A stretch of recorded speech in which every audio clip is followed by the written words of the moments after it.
Interest on capital के बारे में 3 केसेस हैं। तो केस 1 में हम लोग क्या करेंगे, अगर पार्टनरशिप एग्रीमेंट इज साइलेंट तो कोई ट्रीटमेंट नहीं होगा।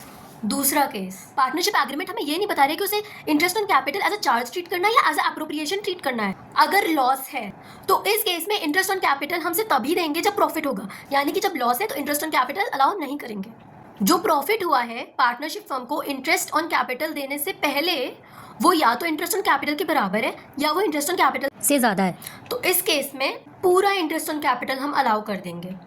बट प्रॉफिट अगर कम है इंटरेस्ट ऑन कैपिटल से तो हम क्या करेंगे, तो इंटरेस्ट सिर्फ उतना ही अलाउ करेंगे जितना कि प्रॉफिट है।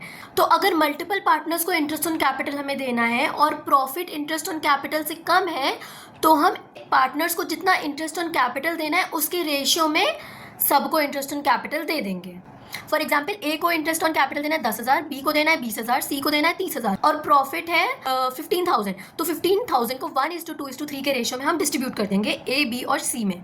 अब तीसरा केस क्या था, पार्टनरशिप एग्रीमेंट में हमें दिया हुआ है कि हमें इसे एज अ चार्ज ट्रीट करना है।